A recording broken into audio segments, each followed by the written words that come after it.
अस्सलाम वालेकुम दोस्तों। डॉक्टर हमें ब्राउन चावल खाने का मशवरा देते हैं। उनका कहना यह है कि ब्राउन चावल से आपका वज़न भी कम होता है और इसमें न्यूट्रिशंस भी ज़्यादा होते हैं। इस वीडियो में हम ब्राउन राइस और वाइट राइस के दरमियान फ़र्क देखेंगे। ब्राउन राइस खाने में कैसा लगता है और उसकी पकाई किस तरह की आती है। ब्राउन राइस को खाने के फ़ायदे और नुकसानात कौन कौन से होते हैं, और अगर ब्राउन राइस में न्यूट्रिशन ज़्यादा होते हैं तो कौन कौन से न्यूट्रिशंस होते हैं और उनके क्या क्या फ़ायदे होते हैं, ये सब हम इस वीडियो में देखेंगे। दोस्तों, मैं हूं इमरान मलिक और राइस मार्केट की अगली वीडियो में मैं आपको खुशामदीद कहता हूं। ये चावल जो आपको स्क्रीन पे नज़र आ रहा है, इस चावल को ब्राउन राइस कहते हैं या ब्राउन चावल कहते हैं। जिस तरह हमारे पास वाइट चावल प्रोसेस होता है, ये ब्राउन चावल भी प्रोसेस और रेडी टू कुक है। जैसा कि हम सब जानते हैं कि चावल असल मुंजी की हालत में होता है, जिसको पैडी भी कहते हैं। चावल के लिए जो प्रोसेसिंग है वो पैडी से शुरू होती है और पैडी से हम लोग आगे चावल की मुख्तलिफ़ क्वालिटियों को, ब्राउन राइस को, वाइट राइस को हासिल करते हैं। दोस्तों, वो प्रोसेस जिससे चावल पैडी से राइस में कन्वर्ट होता है, उस प्रोसेस को मिलिंग प्रोसेस कहते हैं। जो पैडी की सबसे आउटर मोस्ट लेयर होती है उसको हम लोग हस्क कहते हैं, जो कि सिर्फ प्रोटेक्शन के लिए होता है और इसमें कोई न्यूट्रिशन वैल्यूज़ नहीं होती। हस्क के बाद ब्रैन आ जाता है। ब्रैन के अंदर बहुत सी न्यूट्रिशनल वैल्यूज़ होती हैं और ब्रैन हस्क के नीचे छुपा हुआ होता है। ये चावल, वाइट चावल और हस्क के दरमियान में एक लेयर होती है जिसको ब्रैन कहते हैं।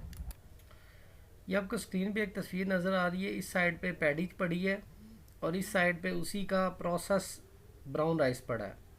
ये राइस रेडी टू कुक है, इसको हम लोग पका सकते हैं। अब हम देखते हैं कि पकने के बाद इसकी शेप कैसी दिखती है और इसमें न्यूट्रिशंस कौन कौन से होते हैं ज़्यादा।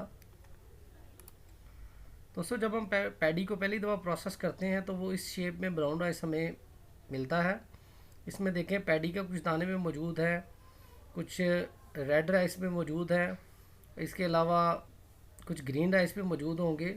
इसको हम दोबारा से प्रोसेस करने के बाद जो ready to cook brown rice है वो हासिल करते हैं। ये दोस्तों, आपको स्क्रीन पे एक तस्वीर नज़र आ रही है ब्राउन राइस की। यह प्रोसेस है, लेकिन इसमें जो ग्रीन ग्रेन्स है वो काफ़ी ज़्यादा आपको नज़र आ रहे होंगे।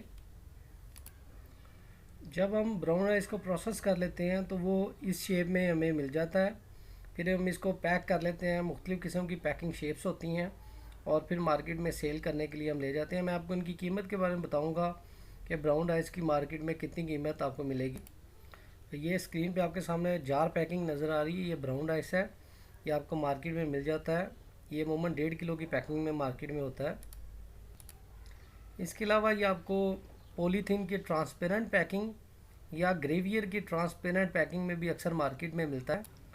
दोस्तों, यहाँ पे एक अहम बात कि अक्सर कंपनीज ब्राउन राइस को ऑर्गेनिक के नाम से फ़रोख्त करती हैं। ऑर्गेनिक का एक स्टैंडर्ड होता है, यानी इस चावल को बनाने के लिए खादों और पेस्टिसाइड्स का बहुत कम इस्तेमाल किया गया है। हाँ जी, ब्राउन राइस पकने के बाद इस तरह का स्टिकी और जूसी चावल बन जाता है, जो कि खाने में भी टेस्टी होता है। अब हम इसके प्रोसेस की तरफ चलते हैं कि चावल किस तरह से तैयार होता है और साथ ये भी देखेंगे कि इसमें वाइट चावल से कौन कौन सी न्यूट्रिशनल वैल्यूज़ ज़्यादा होती हैं। दोस्तों, सबसे पहले हम इस पैडी को मुकम्मल साफ़ कर लेते हैं और साफ़ करने के बाद हम इसको नेक्स्ट मशीन पे लेके जाते हैं। ये जो मशीन आपको स्क्रीन पे नज़र आ रही है, इसको हम लोग पैडी हस्कर कहते हैं। इसका काम पैडी के ऊपर से छिलका उतारना होता है। ये जो आपको गोल दो नज़र आ रहे हैं, इनको रबर रूल कहते हैं। दोनों रबर रूल एक ही तरफ को चक्कर लगाते हैं और इस तरह से इनके दरमियान में जो पैडी आती है उसका छिलका अलहदा हो जाता है और चावल अलहदा हो जाता है। जैसे ही पैडी हस्कर के रबर रूल से गुज़रती है तो ब्राउन राइस अलहदा हो जाता है और हस्क जो है वो अलहदा हो जाता है। दोस्तों, इस स्टेज पे हमारा ब्राउन राइस इस शेप में होता है कि अभी उसमें पैडी के दाने भी कुछ बाकी हैं और रेड ग्रेन्स भी बाकी हैं। फिर हम इसको मज़ीद प्रोसेस करते हैं और मज़ीद प्रोसेस करने के बाद ब्राउन राइस इस शेप में आ जाता है और ये अब रेडी टू कुक है। इसको हम पका सकते हैं। अब मैं आपको पकने के बाद की इसकी कुछ तस्वीर दिखाता हूँ। दोस्तों, अब ब्राउन राइस पकने के लिए बिल्कुल तैयार है। ब्राउन राइस पकने के बाद इस शेप में आ जाता है। ये काफ़ी जूसी और स्टिकी है, खाने में भी काफ़ी मज़ेदार होता है। दोस्तों ब्राउन राइस पकने के बाद स्टिकी और जूसी तो होता है, लेकिन इतना फ्लफ़ी नहीं होता। वाइट राइस इससे ज़्यादा फ्लफ़ी होता है, लेकिन इसमें ब्रांड की सारी न्यूट्रिशनल वैल्यूज़ होती हैं। अब हम पहले वाइट राइस को पकने के बाद देखते हैं और फिर हम देखेंगे कि न्यूट्रिशनल वैल्यूज़ कौन कौन सी ब्राउन राइस में ज़्यादा हैं। ये हम वाइट राइस भी अपनी स्क्रीन पे देख सकते हैं। वाइट होने के बाद ये राइस इस तरह का नज़र आता है। ये वाइट राइस जो रेडी टू कुक है उसकी एक और तस्वीर हम लोग स्क्रीन पे देख सकते हैं।